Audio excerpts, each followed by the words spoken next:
right, Joe. So early in the conversation, you were mentioning a piece of software that you have that costs $30 a month, subscription-based service. Mhm. So I think we're in the age now where you're renting everything. There, you own nothing, No, nothing. and it's from software, it's from Netflix, it's from Hulu. Even now, vehicles. You know, you're renting. You can rent the vehicle, but now they're trying to do renting services in the vehicles as far as like, oh, if you want the car to go faster, you have to pay extra this. Right. You want the radio, you got to pay extra this. So it's like we own nothing.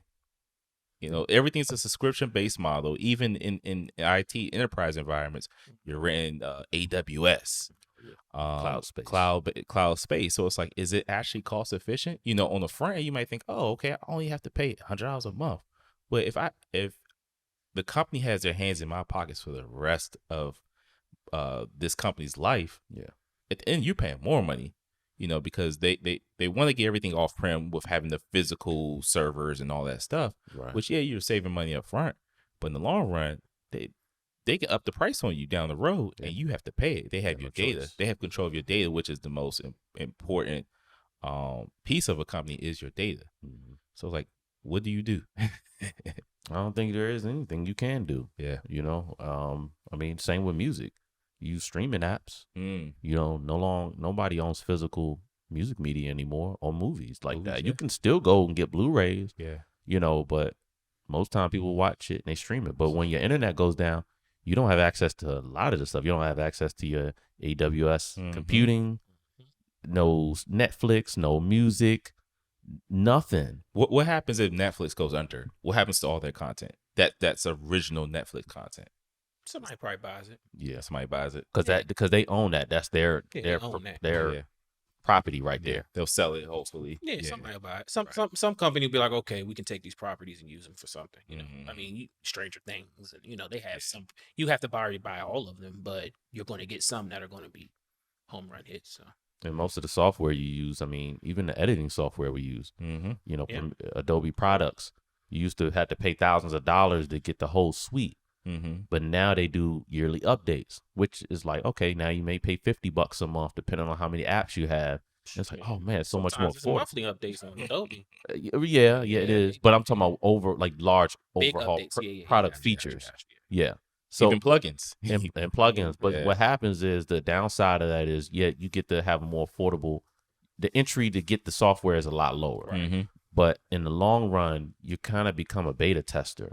You're paying to be a beta tester because I think it also gets developers off the hook software wise. Mm. They say, Oh, for sure. you know, back in the early 2000s and the 90s, anything, whether it was a video game, it had to be perfect before it was released. There couldn't be any bugs in it because if they had released it and it was stuck out there, that was bad reputation for the business and that would ruin their business. Yeah. But then once the internet came around, it's like a gift and a curse. It's like, hey, we can release this software a little early and people will give us the feedback, even though we know it's got bugs in it. They're paying for it and we'll just fix the bugs later. So it kind of makes them a little, it doesn't really make them tighten up the nuts and bolts before release. They just say, we'll just fix it with a firmware update. The accountability is not there. It's like The accountability is definitely not there. Where it's like, do you remember any video games you played in the 90s where there was a big bug that broke the game where it made it unplayable? No.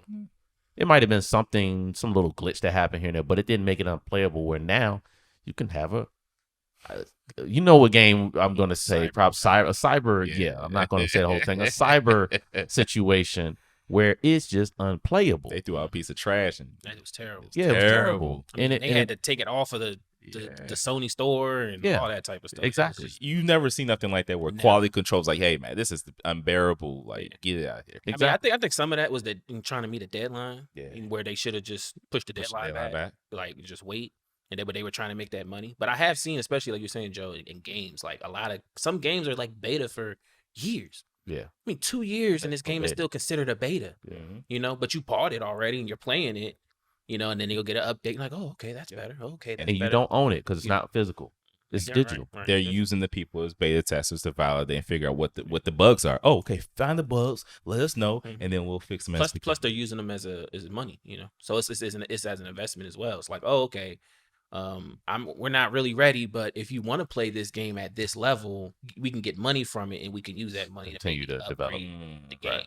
So it's like I can understand it in that aspect. Let's say all three of us get together and we want to create a game, and we have the baseline for it, and people are willing to pay for it. Then you're gonna be like, well, let's sell it. Yeah. Let them know, like, hey, it's going to be a little buggy, but if you want to play it, you play it, and as we get money, and if they like we it, can use that money to make make a better game, improve the game. So, but like I said, you don't own it. You because most people don't buy physical games. Like I have a PlayStation 5. I got the version that you can put the disc in because I was still hooked on having physical games. After about a couple months, I was like, I'm not going to the store to buy the physical anymore. And then I don't even I've gotten lazy to the point where if I want to switch the game right away, I don't want to get up and have to switch out the disc, put the other disc in. I just like being able to exit the one game, click on the other game, and I'm able to play. Now what's the flip side of that? So now you have games that take up a lot of space. And now you have to get the cloud service. That way you can start storing your games. More, Store more. So I feel like everything is turned into a very a la carte service. And there's no trading value because you can't trade them in the GameStop. Exactly. You're stuck with them. So just like Netflix. Oh, you want Netflix? Okay, you can have it. There's different levels of it. Oh, you want the 4K or you can get this 480p over here for $7. Like how dare you offer me ads? Do you want yeah. And then what's next? It's like are TVs gonna have required subscription based services where you need to update them every month or it's not gonna function properly?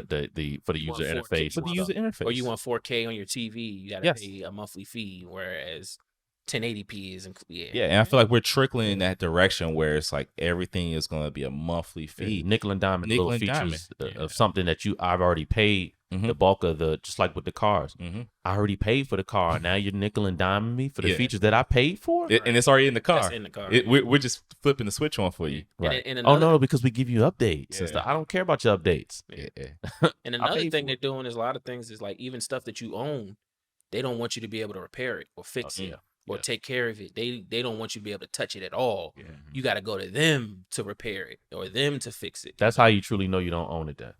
When and that's even right but you actually paid for it. Yeah. That's right to repair, exactly. Yep. So that's the crazy part where it's like, man, even stuff you're paying for now, they want to sue you if you go in and you do something to it. Yeah. That's like some high end cars, right? I know. Well, even Tesla, you're not supposed to be. Yeah, Tesla, you can't get into that software. You can't do, they don't want you to be able to repair them. But what if I knew how to use the software? Is it illegal through them or they just try to do their most? That's the right to repair whole fight, right? Part of the fight is having these companies give the materials and the knowledge of how to fix their product, right? So right now they can hold that. It's legal for them to hold that and not give it to anybody. You don't have to learn how to fix a Tesla, right? We don't have to give you a manual.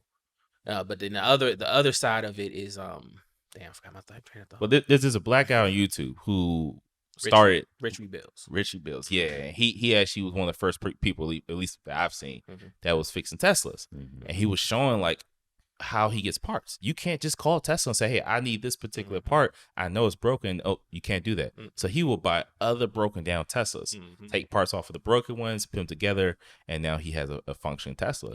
But it was just like, it's a racket because like, just give me the part. Right. Give me the part. But and the thing about Tesla specifically is like, if a piece breaks on your battery, they're not going to repair the piece. They're going to replace the battery. And that's what you have to pay for.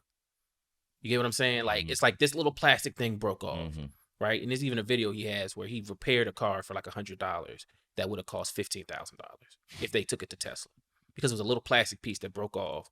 They fixed the plastic piece, made sure it just worked, made sure it was good to go, rather than replacing the whole entire battery unit just for that one piece. A lot of companies do that now because a lot of the devices are no longer modular like they used to be, where you go and get a laptop or something, you can open it up, take the RAM chips out, upgrade the RAM chips, you can take the hard drive or the SSD out of it. Now a lot of them are starting to try to solder everything to the board. What Apple they call it a logic board. It's just a motherboard, but they solder everything together. And like you said, one thing goes wrong, they just say, well, we got to replace the whole thing. We're not going to fix just this one thing or replace the RAM if the RAM's bad or the CPU got burnt out. No, that whole board, I mean, you might as well buy a whole new system. Yeah. And that's probably what they would That's recommend. basically. They're going to say, well, that burnt out, so you got to buy a whole new It makes computer. more financial sense to them as a company just to replace the whole thing. They make a profit. They're not spending money and time on labor of somebody trying to diagnose it and fix a little part. You know, that's a solid. They don't have to have a whole bunch of little parts in stock. Exactly. You know, they can just Get a new one. And that's not good for and they want it that way. So you imagine, like you said, the right to repair on certain cars, and that the mechanic, the shops that have no ties to the dealership, that can hurt them in the future because they're saying, "Dang, we got all these electric vehicles on the road, and nobody's able to actually open them up and work on themselves.